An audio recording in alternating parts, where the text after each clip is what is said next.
Bonjour, j'espère que vous allez bien. Je vais très bien, je vous remercie parce que j'ai reçu, des, dizaines et des dizaines de mails pour me demander si tout allait bien, si je n'étais pas trop abattue par rapport à ma dernière vidéo. C'est vrai que je me suis un peu livrée l'autre fois.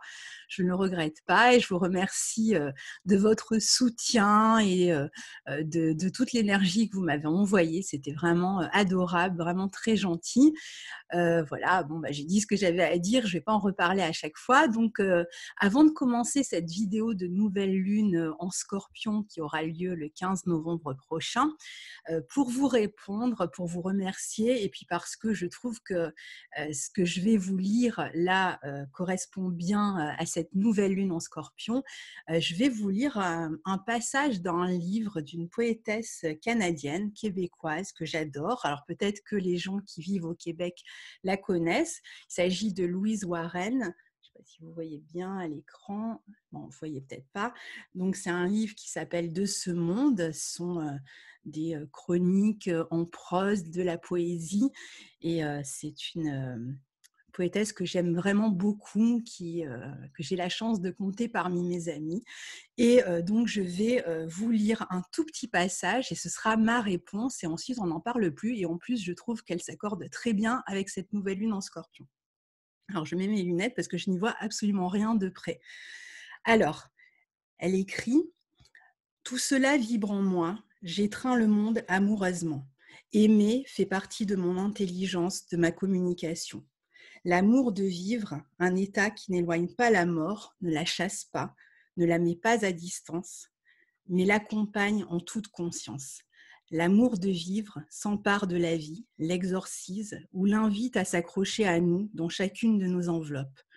Force est de trouver un été invincible qui nous protège et sur lequel nous pouvons prendre appui. » Donc voilà, l'amour de vivre, un état qui n'éloigne pas la mort, ne la chasse pas, ne la met pas à distance. Je pense que c'est une phrase à retenir dans les moments que nous sommes en train de vivre, comme si nous prenions conscience tout à coup que nous étions mortels. Donc la mort, je ne vous apprends rien, fait partie de la vie.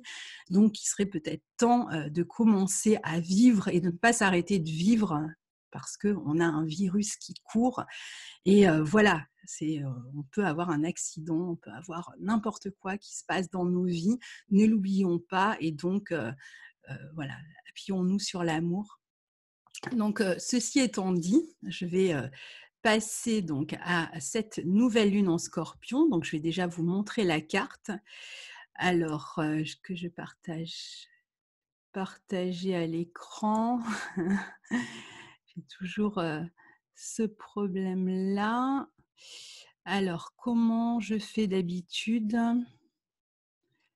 Comment je vous partage ça? Voilà, j'y suis.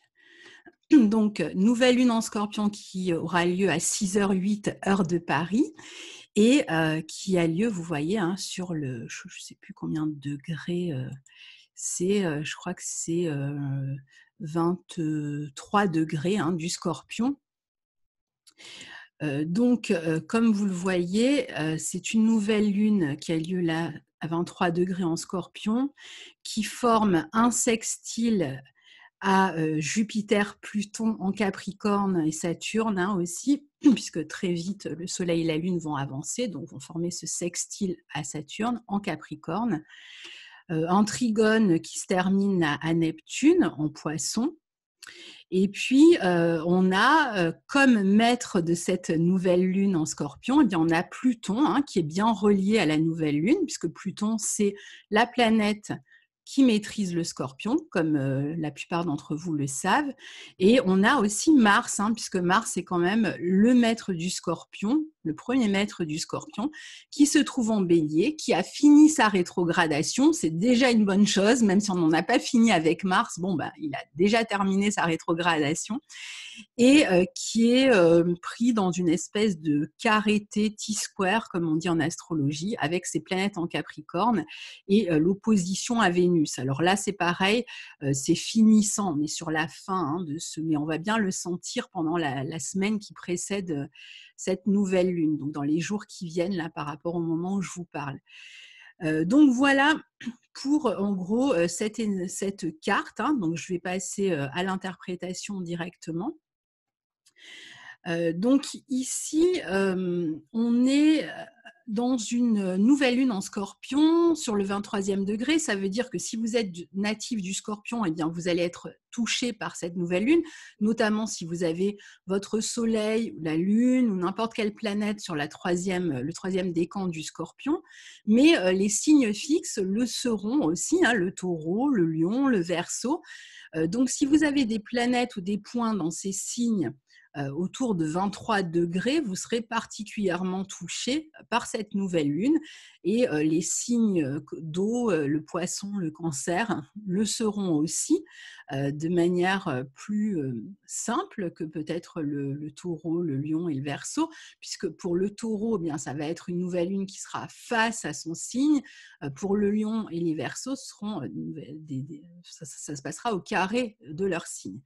Alors, voyons un peu ce que nous dit cette nouvelle lune en Scorpion. Alors, comme je vous le disais, elle est maîtrisée par Pluton et par Mars. Alors, le Scorpion, c'est le domicile, on va dire, yin, féminin, si vous voulez, de Mars. C'est le deuxième domicile de Mars. Donc, un Mars d'eau quand il est en Scorpion, par rapport à ce Mars de feu quand il est en Bélier. Or là, Mars, justement, l'un des maîtres de la nouvelle lune, se trouve en Bélier dans son autre domicile. Donc c'est une nouvelle lune qui est dans un signe d'automne, le signe du Scorpion, un signe qui s'inscrit dans l'axe Taureau-Scorpion, puisque le signe en face du Scorpion, c'est le Taureau, et en astrologie, on considère en général tout l'axe, pour au moins comprendre la symbolique du signe. Donc le signe du Taureau qui lui fait face représente les avoirs, représente les dons, ce que l'on va faire fructifier, les possessions, tout ce qui nous ramène finalement aux valeurs terrestres et donc périssables, passagères, éphémères, puisque je vous l'ai lu avec le texte de Louise Warren tout à l'heure, la vie est associée à la mort, et c'est un peu ça cet axe, si vous voulez, Taureau-Scorpion, c'est l'axe matériel comme contre l'axe, si vous voulez, du détachement de tout ce que l'on possède, ce que l'on n'emmènera pas avec nous, si vous voulez, dans la mort. Donc, c'est les valeurs terrestres et périssables passagères contre les valeurs immuables et contre la dépossession, le dépouillement que représente le Scorpion, ce signe d'automne qui est vraiment associé à cette saison. Donc ici, ce qui est amené aussi à fluctuer et à ne pas rester dans ce monde matériel. Alors le Scorpion en face, lui, là où se trouve, donc en face du Taureau, là où se trouve cette nouvelle lune, représente nos capacités à nous départir de ce que nous possédons. La phase de transition entre les valeurs terrestres et les valeurs immatérielles. Donc le processus de désintégration de ce qui nous sécurisait sur la Terre, de ce que nous pensions posséder ad vitam aeternam, et ce que nous croyions emporter avec nous, et qui va pourtant nous falloir lâcher à un moment donné, et tous, on n'a pas le choix. Donc c'est un peu vraiment un signe de dépouillement, exactement comme les arbres à l'automne se dépouillent de leurs feuilles, se dénudent et vont apparaître, si vous voulez, dans leur squelette, dans l'essentiel, afin de se régénérer plus tard au printemps. Donc comme ces arbres, c'est le moment, lors de cette nouvelle lune, c'est le moment pour l'être humain de se dépouiller de son surplus, de ce semblant de sécurité, pour accéder à une autre étape, à l'étape qui nous mènera à la spiritualité, à l'immatériel, à l'invisible, au caché, au secret, à la source. Et c'est principalement le message de cette nouvelle lune, d'être capable de lâcher une idée ou quelque chose que l'on croyait éternel, qui nous sécurisait, en tout cas, un projet, peut-être un désir pour certains, puisque Mars, qui gouverne cette nouvelle lune, est en bélier, on y reviendra. Il est en fin direct, hein, donc pour accéder à une autre forme d'action, une autre forme de courage, une autre forme de renaissance que la renaissance dans la matière.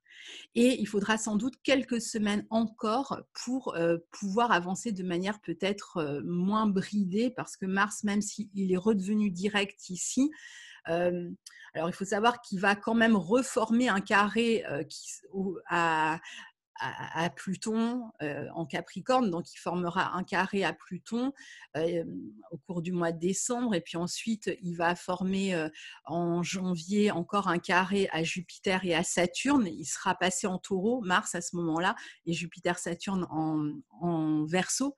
Mais donc l'énergie qui cherche à s'exprimer de Mars, si vous voulez, n'est pas complètement encore libérée ou libérable. Mais malgré tout, Mars redevient direct, donc il y a déjà des possibilités d'action qui reviennent.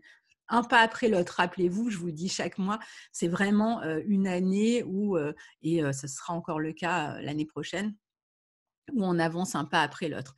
Alors, quelles sont les thématiques que nous associons au Scorpion? Eh bien, ça va être l'intensité, la mort, la renaissance, la régénération, l'argent qui provient des héritages, de l'au-delà, d'une crise, en fait, hein, ou d'une difficulté.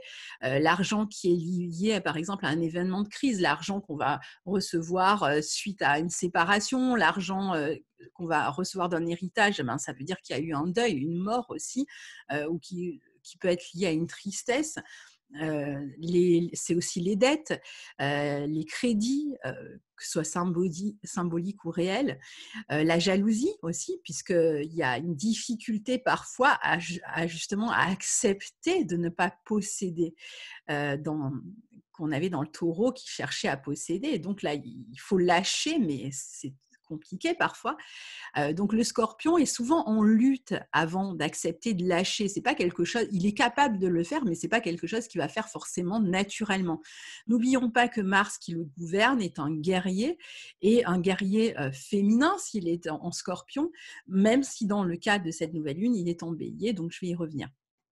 Donc ici, on est sans doute en lutte tous pendant cette nouvelle lune, avec nos peurs, avec nos émotions, avec la crainte de la perte, de la mort, avec la crainte de la dépossession, toutes sortes de peurs qui sont enfouies, et donc d'obsessions aussi qui peuvent naître ici, qui en découlent de ces peurs-là. Donc beaucoup de peurs et d'obsessions durant cette nouvelle lune, surtout les jours qui vont la précéder et qui vont suivre. Donc c'est peut-être quelque chose que vous ressentez. Moi, j'ai beaucoup de gens autour de moi qui sont dans ce cas-là.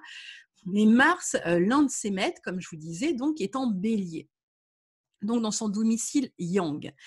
C'est un Mars beaucoup plus actif, surtout qu'il a terminé sa rétrogradation et qu'il aura sans doute poussé chacun de nous à entrer en lui-même pendant sa phase de rétrogradation, pour trouver du courage, de la force, de l'énergie, de la volonté, du désir et de l'autonomie.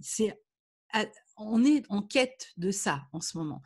Mais attention, parce que ce signe du Scorpion n'est pas du tout une mauvaise chose, parce que c'est vrai que souvent les gens associent toutes sortes de choses négatives au signe du Scorpion. Déjà, on a tous le signe du Scorpion quelque part dans notre thème. Donc, regardez où se trouve le 23e degré du Scorpion dans votre thème, et vous serez dans quel domaine exactement vous avez quelque chose à lâcher ici, parce que c'est vrai que c'est un signe qu'on doit accueillir comme tous les autres, et qui occupe donc une partie de votre thème. Donc, essayez de voir, là, ça va être important. Alors, ce qui est intéressant avec ce Mars en bélier, hein, qui est l'un des gouverneurs de cette nouvelle lune, c'est que contrairement au Scorpion, qui serait tenté au final de lâcher quelque chose, lui, ce Mars, et il y a presque un paradoxe ici, il a un désir en fait, il a une volonté, il y a quelque chose de pulsionnel, de profondément stimulant, un peu comme un appel en fait qui nous porte en avant et qui réclame à s'élancer. On a envie de partir dans une direction, on a envie de démarrer quelque chose, on sait de quoi il s'agit, ça fait plusieurs mois qu'on en parle, il y a un désir certainement de quelque chose chez vous. Durant cette rétrogradation, on a, c'est pas qu'on est allé vers un désir au rabais, même si ça ressemble un petit peu à ça, mais c'est un désir plus humble. C'est-à-dire que la précipitation, l'urgence de ce Mars en Bélier, cette volonté d'agir directement, parce que Mars en Bélier, il veut agir, il veut avancer. Eh bien, a été soumise cette envie à tout un tas de problématiques. On le sait, on a été contraint, on a été stoppé, il y a eu des délais, il y a eu des obstacles, il y a eu des empêchements de toutes sortes. Pour chacun, ça va être différent, bien sûr. Mais donc, il s'est transformé pendant sa phase de rétrogradation, ce Mars, au contact de ces obstacles, au contact de ces freins. Il est devenu parfois bouillonnant et il l'est certainement encore ici, donc obsessionnel parce que s'il a envie d'agir et qu'il n'agit pas, qu'il est frustré, bon, bah, ça va devenir une obsession. On veut absolument faire la chose que l'on est empêché de faire, en fait. Surtout avec ce carré à Pluton, ça a pu réveiller des obsessions. Il s'est heurté aussi au pouvoir ici. Il y a un pouvoir. Alors, il y a le pouvoir, le gouvernement, enfin, on peut aller plus loin, mais il y a aussi le pouvoir, parfois d'autres types de pouvoirs, un patron, un père, une personne qui a représenté cet obstacle et cet empêchement d'avancer, un mari, un ex-mari, enfin ça peut être n'importe qui, ex-femme ou ce que vous voulez. Donc ici, on n'a pas toujours et on va peut-être pas toujours réussir à s'affirmer dans son autonomie, dans sa liberté, dans sa pulsion première. En tout cas, on n'a pas l'impression de pouvoir le faire. Et si on regarde les carrés formés par Mars à ces planètes, on sait que passé en Taureau, comme je vous le disais, le dernier carré se reformera en janvier 2021. Et donc, cette libération longuement attendue risque d'attendre encore un peu avant d'être parfaite, si vous voulez, et elle aura certainement pris une autre forme de toute façon d'ici la fin. En tout cas, elle ne se sera pas exprimée peut-être de la même manière que ce que vous aviez imaginé à la base. Donc pour revenir à cette nouvelle lune en Scorpion, il est possible que tout ça se vive de manière très intériorisée encore ce mois-ci, parfois sous fond de crise et de nécessité de lâcher quelque chose à la forme, je dirais, de ce désir. Donc peut-être une attente quant à ce désir, à cette volonté, à cette immédiateté de le réaliser, ce désir, cette envie, ce projet, et de transmuter en vous finalement, ou en nous, parce que je suis concernée comme vous, cette énergie. Sinon, ça peut s'avérer extrêmement destructeur, comme par exemple des prises de risques inutiles dues à la précipitation. On peut se mettre seul dans le pétrin, ça va générer des accidents, sans compter ceux qui pourraient chercher à s'auto-proclamer justiciers. On peut vraiment tomber ici dans des obsessions qui nous détruisent alors ça peut être même dans une forme d'ivresse des profondeurs psychologiques. On est parti comme ça dans une espèce d'introspection et on n'arrive plus à en sortir et ça devient obsessionnel, par exemple. Et j'en passe, voilà, pour vous donner un petit peu des exemples. En revanche, cette nouvelle lune est au trigone des planètes en Capricorne, dont Pluton. Et Pluton est aussi l'un des maîtres du Scorpion, ce qui fait que les 2 maîtres du Scorpion, finalement, sont activés pendant cette nouvelle lune. Et c'est en cela que l'énergie, avec ce trigone, ce sextile, pardon, à Pluton, c'est en cela que cette énergie peut s'avérer positive parce qu'elle nous permet de nous montrer finalement extrêmement créatifs dans ce contexte qui est quelque peu restrictif. J'ai des tas d'exemples, j'en ai parlé avec des gens autour de moi récemment, des tas d'exemples. Par exemple, pour parler de moi, pour changer, maintenant que je suis lancée, donc j'aime la danse, je fais de la danse et eh bien, ma prof de danse, qui évidemment, le cours est fermé déjà depuis, on a eu un cours en septembre et puis voilà, ça a été fermé. Bon, bah, elle a trouvé une manière de se renouveler en fait. En travaillant par Zoom, c'est sûr, c'est pas forcément l'idéal pour un cours de danse. Danser chez nous face à une caméra, ça ne nous plaît pas. Je dis pas que je vais cautionner ce qui se passe, c'est pas du tout la question. Mais puisque la situation est comme ça, qu'est-ce que je peux faire? Qu'est-ce que je peux modifier à l'intérieur de moi ou dans ma manière de faire, puisque Mars a été rétrograde, et qui pourrait finalement s'avérer extrêmement créatif et même pourrait apporter des éléments nouveaux à ma créativité, à quelque chose que je faisais presque de manière irréfléchie et routinière depuis des années. Et là, il y a des éléments qui obligent finalement à s'adapter, à retrouver quand même une forme de liberté, parce qu'il est hors de question de s'arrêter de danser, par exemple, pour reprendre cet exemple, mais ça pourrait être n'importe quoi d'autre, hein. Et donc, comment je peux trouver ma liberté à l'intérieur de ces contraintes? Comment je peux me renouveler en Scorpion et renouveler ma créativité pour pouvoir affronter ou traverser cette période de ma vie? Donc ça, c'est les questions qui se posent. Donc il faut modifier certainement quelque chose à notre manière de faire, puisque Mars nous a été utile en cela pendant sa rétrogradation, et nous réinventer en quelque sorte, je crois que c'est comme ça que je vais appeler cette vidéo, pour que nous finalement soyons dans cette énergie de lâcher prise. Et quand je dis lâcher prise, ça veut dire ok, là je ne peux pas faire les choses comme je les faisais avant, il y a quelque chose que je dois changer, ou je ne peux pas exprimer ou vivre mon désir comme je souhaitais le vivre maintenant. Alors certes on est énervé, certes il y a de la colère, et moi la première, c'est pas le problème, mais est-ce que j'arrête de vivre et est-ce que j'en fais une obsession, ou est-ce que le temps m'étant compté, hein, on n'a pas 10 vies, qu'est-ce que je peux faire en attendant pour vivre cette période-là et trouver mon espace de liberté et mon espace d'expression dans ce contexte-là.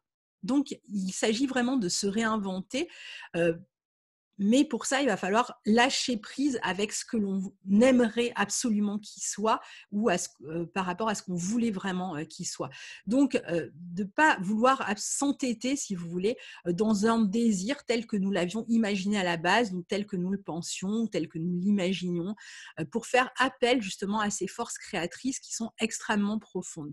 Donc, il y a quelque chose d'important qui pourrait aussi nous être révélé cette semaine. Alors ça peut être vraiment sur la scène mondiale, dans un contexte particulier, d'une vérité importante, profonde, mais ça va être potentiellement aussi dans nos vies. Il peut y avoir quelque chose qui est révélé, un secret, quelque chose qui était caché, mais ça peut être aussi une nouvelle compréhension à un niveau très personnel, profonde, de ce que nous sommes, une sorte de transformation existentielle, si vous voulez, qu'on peut être capable de contacter lors de cette nouvelle lune, quelque chose vraiment de l'ordre d'une désintoxication personnelle, quelque chose qu'on doit lâcher, comme je vous l'ai dit, une bonne fois pour toutes, et qui va nous permettre d'aller de l'avant.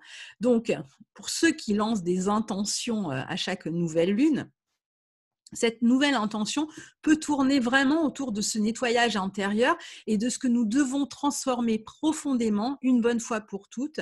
Et c'est de cette transformation, si vous voulez, que grâce à cette transformation que va se dessiner un nouveau chemin qui peut être extrêmement intéressant sur le long terme, même si ça va se faire petit à petit, même si c'est juste un démarrage qui peut être extrêmement euh, intéressant même pour vous-même, pour vos vies en fait, hein. Donc la nouvelle lune est dans un sextile exact à Jupiter, et Jupiter-Pluton, la conjonction vient de se reformer, donc il nous parle aussi d'abandon d'une certaine manière de certaines croyances, d'acceptation que celles-ci doivent prendre un tournant, doivent passer par un processus important de transformation, de renouvellement, c'est un peu ce que je viens de vous expliquer. Il peut y avoir beaucoup de passion, hein, pour les gens qui sont dans ce renouvellement. Je pense qu'ils peuvent le faire de manière très passionnée, très intense. Ça peut être vraiment extrêmement excitant d'aller chercher ces nouvelles formes, ces nouvelles idées, parce que c'est vraiment de ça dont il s'agit, vraiment un processus alchimique au vrai sens du terme. Donc, qu'est-ce qu'on veut vraiment? Qu'est-ce qu'on désire vraiment? On va sentir vraiment d'une manière viscérale durant cette nouvelle lune tout ça. Et pour atteindre ce que l'on veut vraiment, eh bien, ça va réclamer des transformations, ça va réclamer de changer quelque chose vraiment au niveau intérieur très profondément. Et c'est aussi dans certains cas les obsessions qui peuvent s'exercer sans limite, Jupiter-Pluton aussi, hein, et devenir encore plus prégnantes pour ceux qui ne veulent pas lâcher. Alors là, ça va être vraiment obsession, obsession, obsession. Donc il s'agit de la dernière conjonction Jupiter-Pluton. Après, elle est terminée. La prochaine fois, ce sera une conjonction Jupiter-Saturne. Donc il y a une forme de persévérance aussi dans cet aspect qui est non négligeable. et qui sera source de développement pour la personnalité, un retour à l'essentiel, hein, je vous dis, une espèce de dépouillement même de nos croyances, de notre manière d'avoir envisagé les choses jusque-là. Je crois que la première fois que j'ai fait une vidéo de nouvelle lune ou pleine lune euh, autour du premier confinement, je vous avais dit qu'il fallait absolument tout de suite, en fait, hein, comprendre qu'il fallait faire le deuil de l'ancien monde, qu'il n'y aura pas de retour en arrière. Ceux qui pensent qu'il y a un retour en arrière, il n'y aura pas de retour en arrière. C'est clair, net et précis, en fait, hein, vu là, ne serait-ce qu'au niveau astrologique, les transits qu'on est en train de passer. Et sinon, au niveau idéologique, etc., si vous réfléchissez un peu, vous verrez bien qu'il n'y a pas de retour en arrière. Donc, ça veut dire que c'est un dépouillement pour quasiment renaître ici, hein. C'est un peu la symbolique plutonienne, hein, du phénix qui renaît de ses cendres. Mais là, il faut vraiment comprendre qu'il n'y a pas de retour en arrière, comme lors d'un transit de Pluton d'ailleurs, hein. Donc, il y a quelque chose dont on doit vraiment faire le deuil pour absolument s'adapter tout de suite, en fait. Donc, la liberté qu'on peut trouver ici, c'est une liberté qui est toute intérieure. Qu'est-ce que je fais de ma liberté en ce moment? Comment je l'utilise? Est-ce que je m'enfonce dans la crise ou dans l'angoisse et je me regarde sombrer? Alors, je sais, moi, ce sont des mots là que je vous dis. Évidemment, pour moi, c'est aussi compliqué que pour vous. C'est quelque part à un moment, à un endroit de ma vie aussi que je le vis. Chacun le vit. Pour ceux qui le vivent à un niveau économique, leur travail, etc. C'est extrêmement compliqué, je n'en doute pas une seconde. Mais malgré tout, voilà, on est là, quoi. Donc, on ne peut pas effacer le réel non plus. Et comment on peut justement le vivre au mieux. Donc, évitons de se regarder sombrer et est-ce que je vais chercher finalement au fond de moi cet élan créatif? Est-ce que j'utilise ma liberté pour en faire quelque chose de fondamental? Même peut-être que je vais toucher, on va peut-être avoir des artistes qui vont s'engager beaucoup plus, de manière beaucoup plus importante ici. On peut peut-être être un peu moins dans une forme de frivolité. Je parle de l'art, mais ça pourrait être autre chose. Et pour aller plus vers des formes essentielles ou pour ceux qui sont plus dans le message, vers des messages essentiels. Et en plus, je vous ai dit, cette nouvelle lune est en bon aspect de Neptune, qui ajoute à cette créativité et qui peut participer à l'ensemble, au bien commun de tous dans cette reconstruction. C'est bon pour chacun. Alors, on a aussi dans cette carte de nouvelle lune, je vous l'ai montré tout à l'heure, Vénus en balance qui vient de dépasser l'opposition à Mars, même si c'est encore un peu prégnant ici en bélier, Mars, et chacun étant dans leur domicile. Vénus est dans l'un de ses domiciles en balance et Mars est dans l'un de ses domiciles en bélier, donc en opposition avec plus ou moins un T-square, un carré aux planètes en Capricorne, donc qui ont pu faire jaillir déjà des tensions dans les relations, dans le rapport à l'autre. Je pense que c'est quelque chose que vous vivez peut-être en ce moment, avec cette idée où quelqu'un essaie d'imposer son point de vue et l'autre essaye d'arrondir les angles, mais ça peut alterner, c'est pas tout, ça peut être la même personne qui une fois impose son point de vue et une fois elle va vers plutôt le fait d'arrondir les angles. Et puis il peut y avoir l'impression aussi qu'il y a deux mondes qui se séparent, hein. Ça peut être deux personnes, on peut avoir cette impression comme ça, vraiment d'une séparation. Il y a quelque chose, on peut avoir du mal à concilier les contraires, les points de vue, donc, et même à trouver un équilibre ici. Le danger serait vraiment de se replier sur soi ou de se rigidifier dans cette période.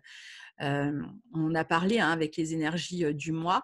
Donc, Vénus s'apprête à former à son tour un carré aux planètes en Capricorne. La relation à l'autre, le lien peuvent souffrir de ce déséquilibre ici, d'un manque de compréhension parfois, de rapport de force, de secrets. Il peut y avoir des relations avec des secrets et finalement, ça vient, comment dire, ça vient un petit peu assombrir certaines relations ou d'excès dans certains cas, de frustration qui vont toucher la vie relationnelle et tout ça risque de générer parfois des tensions dans la vie relationnelle, dans la vie de couple.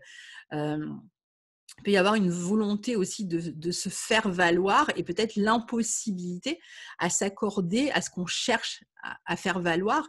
Ça peut aussi concerner des transactions, des démarches juridiques, administratives, où on a des points de vue inconciliables. Il peut y avoir des contrats qui sont fragilisés ici. Il y a vraiment une nécessité et en même temps une difficulté à trouver l'équilibre et accéder à ses désirs ici, à ce qui nous fait plaisir, à ce qui nous enchante.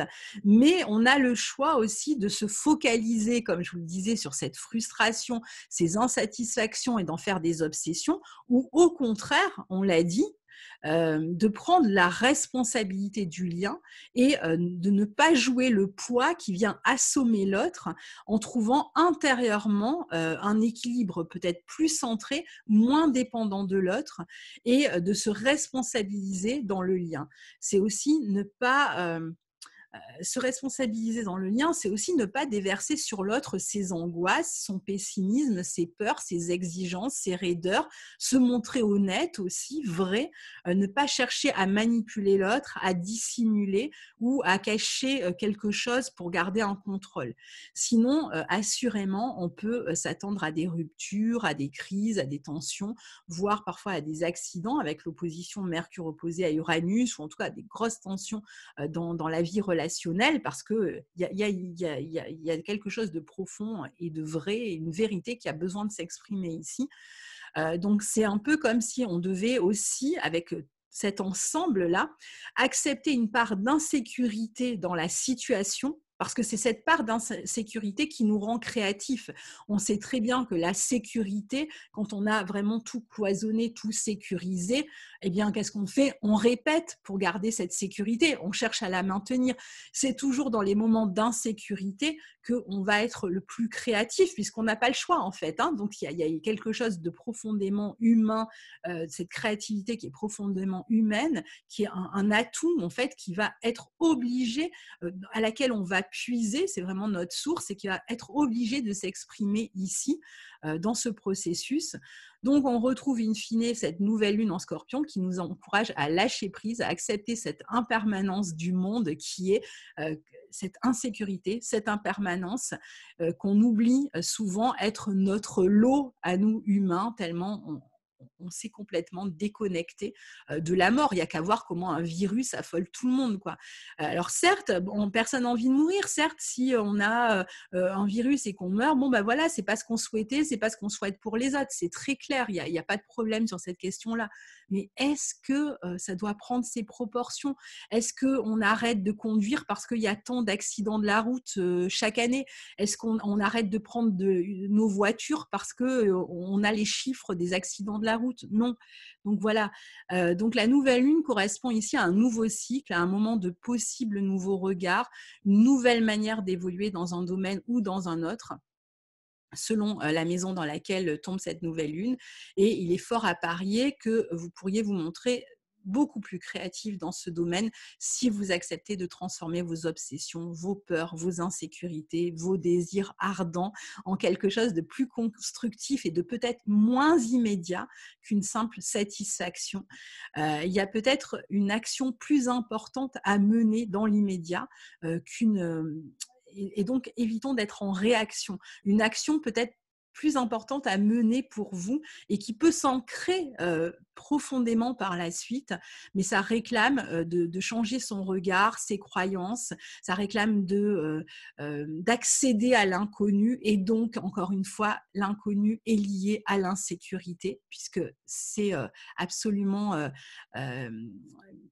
consubstantiel à l'inconnu, enfin l'insécurité à l'inconnu.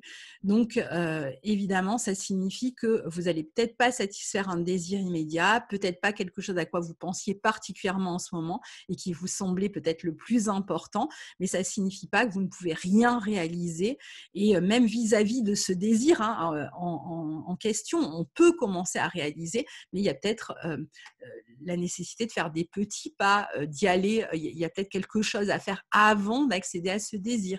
Donc, il va falloir réussir à faire tomber ces inquiétudes, à retrouver une paix intérieure qui va être source qui va nous permettre d'accéder du coup à cette créativité et d'agir à partir de la profondeur de son être, même si dans l'immédiat, ce que vous faites vous semble éloigné du but final, vous y parviendrez de toute façon à ce but, si vous en donnez la peine, mais seulement de cette manière-là. Donc voilà pour cette nouvelle lune. J'ai oublié de quitter l'écran, mais c'est pas grave. Donc voilà pour cette nouvelle lune en Scorpion, que je vous souhaite la meilleure possible. Et n'hésitez pas à partager sous la vidéo, particulièrement si vous vous montrez créatif en ce moment dans un domaine. Si vous faites les choses autrement que d'habitude et que vous avez trouvé des idées pour développer quelque chose de nouveau, ben, ça m'intéresse en fait de voir comment les gens en fait sont en train d'exprimer leur liberté en ce moment à un endroit de leur vie. Alors bien sûr, vous pouvez partager tout un tas d'autres choses, mais c'est vrai que je suis particulièrement intéressée par vos expériences, si c'est le cas. Donc, n'hésitez pas à partager sous la vidéo et puis je pense que ça fera du bien en plus à tout le monde. Voilà, à très bientôt et merci à vous pour vos partages, pour vos commentaires, pour me suivre tout simplement et à très bientôt. Au revoir.